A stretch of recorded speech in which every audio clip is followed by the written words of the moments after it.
Thank you, Mr Speaker. Order. My question is to the Minister for Social Development and Employment. What is the government doing to support the Canterbury community through the earthquake recovery?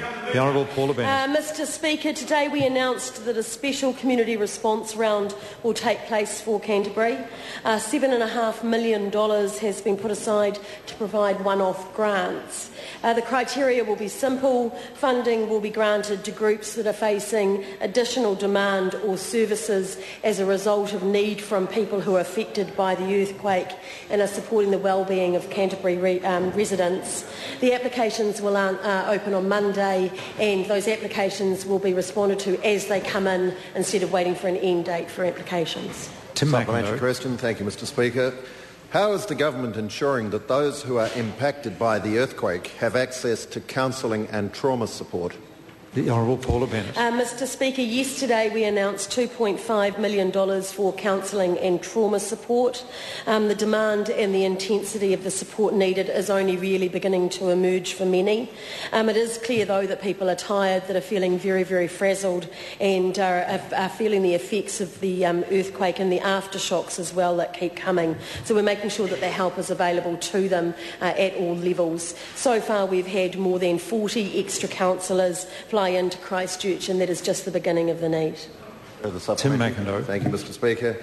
Can the Minister update us on the progress of the government's helpline? The Honourable Paula Bennett. Mr Speaker, the 0800 77997 government helpline is being run through Work and Income throughout New Zealand. I went and saw them at one of the call centres here in Wellington this morning, and they are certainly doing some incredible hours and some incredible work. So far they've had a total of well over 8,500 calls coming in, more than 700 of them just received today. They've made contact now with over 14,000 outbound calls to senior citizens, beginning with those that they believe are living alone to see if they can help, and now starting to reach out for those on invalids benefits and those that they know of that have illnesses to make sure they're okay as well. Of the ones that they're unable to get hold of, so far they've made over 200 home visits to those people as well to check that they're all right.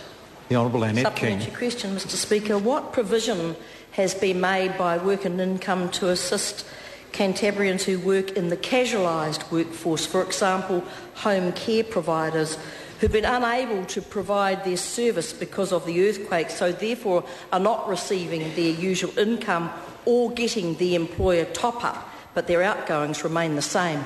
The Honourable Paula Bennett. Mr Speaker, the provision has been made through the civic defence payment that's available. So it's at the same as it's at the same rate as the unemployment benefits and the married rate as well, and can be made available to those that have got a loss of income because they're unable to work because of the earthquake. Tim Macindoe. Thank you, Mr Speaker. What other support has the government given to those who are supporting the clean-up? Honourable Paula Bennett. Mr Speaker, yesterday I visited some of those Canterbury students that are out there shovelling that silt and cleaning up the roads around them. That's of course been mobilised via Facebook, and I believe today they had so many turn up that they had to turn some away. The Prime Minister and I were talking the other night, and in support of those students who are doing such a great job, we thought that just a wee payment of $5,000 would help them with some of those transport costs to buy the equipment that they need and to feed them, which is probably the best way to get to students. The member over the other side of the house just sort of yells out, "Give them A's." We also hear that there's school students that are turning up that can't be at school